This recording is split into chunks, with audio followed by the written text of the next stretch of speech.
Have you ever found yourself in a relationship, be it with a friend, a partner, a colleague, where one day something shifts, the attention fades, the appreciation disappears, and suddenly the presence you once cherished becomes invisible?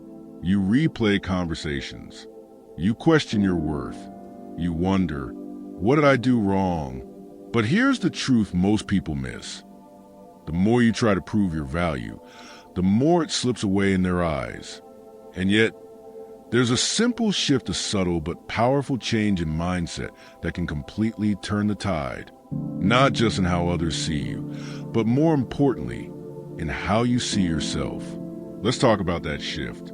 Let's talk about reclaiming your value without begging, without games, and without losing your soul in the process. Understanding why they stop valuing you. It always begins subtly. One day, they laugh a little less at your jokes. They stop replying with warmth. The enthusiasm in their voice fades, and slowly you realize they've stopped seeing you the way they used to. Why does this happen? It's not because you become less valuable. It's because you become too available. This is a phenomenon psychologists call hedonic adaptation. People naturally adapt to what's constantly available. The rare becomes ordinary. The extraordinary becomes expected. Think about a new phone or that shirt you once loved. The excitement fades not because the object has changed, but because you've gotten used to it. Relationships work the same way. When you're always there, always giving, always showing up, you stop being a treasure and start becoming a given. When giving turns into losing. Here's the paradox. The more love, time, and energy you give freely without boundaries, the more others begin to devalue it. When someone receives your time and affection without earning it, they stop appreciating it. If you're always the first to call, the first to apologize, the one who always gives while expecting nothing in return, what message are you sending? You're unknowingly telling them, you don't have to do anything to keep me. I'll be here no matter what. That's not love. That's a loss of balance. That's where you begin to lose yourself. The dangerous spiral of overcompensation. Let me be honest here, because I've been there too. When you start feeling someone pulling away, your instinct might be to do more, to give more, to pour yourself out in hopes of filling the gap. But here's the catch. The more you chase, the faster they run. Not because you're not worthy, but because psychologically, people value what is earned, not what is given freely without effort. You might be offering everything, your support, your presence, your energy, but when the other person doesn't have to invest anything in return, the scales tip. You become the one with fear, the one who's insecure, the one who's holding on tighter than they are. And in that space, you begin to disappear in their eyes. Why chasing never works. Let's pause and reflect. Have you ever chased after someone emotionally, trying to prove your loyalty, your love, your commitment, only to be met with distance or silence? It's painful, but it's also revealing. Because here's a hard truth. People don't respond to being pursued when they already feel in control. When someone knows your presence is guaranteed regardless of how they treat you, your value diminishes in their internal ranking system. Think about that. If someone knows they can mistreat you, neglect you, ignore your needs, and still have you around, they stop seeing you as a gift. You become a background character in your own life. And it's not because they're bad people. It's because human nature often doesn't value what comes with no cost, no mystery, no boundary. The shift from chasing to choosing. So what's the solution? Do you shut down? Cut them off? Walk away coldly? Not necessarily. The answer isn't punishment. The answer is presence with boundaries. It's a shift in energy, a shift in mindset, a return to your self-worth. Here's the trick, and it works not just in relationships, but in life as a whole. Take a step back. I know it feels counterintuitive. When you're afraid of losing someone, stepping away feels like the wrong move. But here's the truth. Your absence creates the contrast that your presence could never deliver. It doesn't mean disappearing forever. It doesn't mean playing games. It means recentering yourself. Pulling back isn't an act of anger. It's an act of clarity. It's saying, I will no longer invest my energy where it is not valued. I choose to protect my peace, my time, my heart. The power of your absence, when you stop calling, when you stop chasing, when you stop overgiving, you force the other person to notice the void.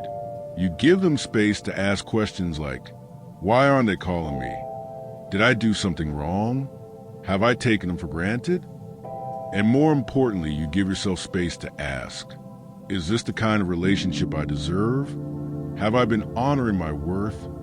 This space is powerful. It's where respect begins to re-enter the picture. And sometimes it's also where the truth gets revealed, that maybe they never really valued you the way you thought. But either way, the clarity it brings is priceless. Let's talk about what really happens when you stop showing up for people who stop valuing you. When you step back not in anger, not in spite, but in quiet self-respect, you trigger something most people never expect. You reintroduce scarcity. And scarcity, in psychology, is powerful. The human brain is wired to assign higher value to what is limited, rare, and uncertain. When your presence becomes a given, it blends into the background. But when it becomes a choice, when it becomes rare, it becomes desired again. It's not manipulation. It's reality. We only truly appreciate what we're afraid to lose. Why space creates clarity? By pulling back, you create space. And space, though it may feel uncomfortable, is what allows two essential things to happen. They get to confront your absence, not your words, not your explanations, but the silence that makes them reflect. You get to confront your truth. Because here's what people often miss. This shift is not about making the other person chase you. It's about seeing clearly what's left when you stop pushing, giving, and overextending. Do they reach out? Do they step up? Or do they let you go without a word? Their response is your answer. If they let you go, let them. I want to speak from experience for a moment. When I started applying this principle in my life, I learned something liberating and painful all at once. If someone can walk away from you without hesitation, you've been holding on to an illusion. That realization hurts. But it also sets you free. Because when someone doesn't fight for your presence, after everything you've given it reveals a simple truth. They didn't value your heart. They valued your availability. And those are two very different things. You don't need to beg someone to see you. You don't need to perform or prove to be loved. You need to stand in your worth, even if that means standing alone for a while, rebuilding value from within. Now comes the most crucial part. When you step away, don't wait by the phone. Don't stare at your messages. Don't create silence just to provoke a reaction. Use that silence to rebuild your foundation.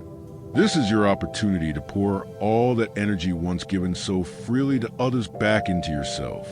Reconnect with your goals. Heal the parts of you that accepted less than you deserved. Rediscover your joy, your purpose, your passion. You're not just stepping back from them, you're stepping into you. That is where the real transformation begins. Respect is earned in your absence. Let me be clear, this shift isn't about ghosting. It's not about revenge. It's about boundaries. Boundaries teach people how to treat you. And often, silence is the strongest boundary of all. When someone who once took you for granted suddenly experiences life without you, it either wakes them up to your worth or confirms they were never meant to have access to you in the first place. Either way, you win, because clarity is more valuable than company. And peace is more valuable than presence. The right people will always respect the distance. Here's the beautiful thing. When you shift your energy back into your own life without bitterness or resentment, you start attracting people who meet you where you are. You won't need to over-explain. You won't need to chase. They'll feel your value before you even speak. Because energy doesn't lie. When you walk in self-respect, the right people won't run. They'll rise. They'll recognize your worth not because you begged for it, but because you embodied it. The final lesson: choose yourself first.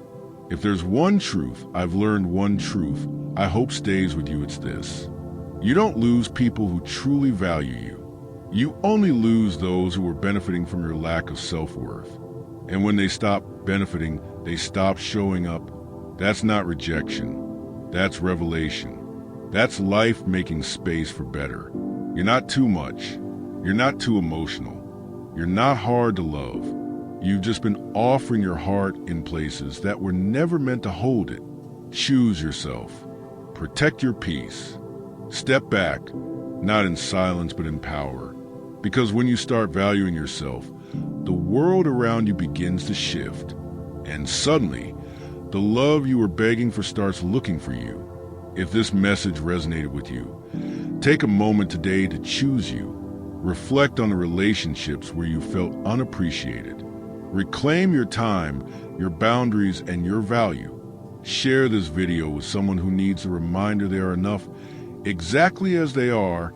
And if you ever had the courage to step back and reclaim your worth, drop in the comments. Let others know they're not alone. Your silence can be your power. Your distance can be your protection.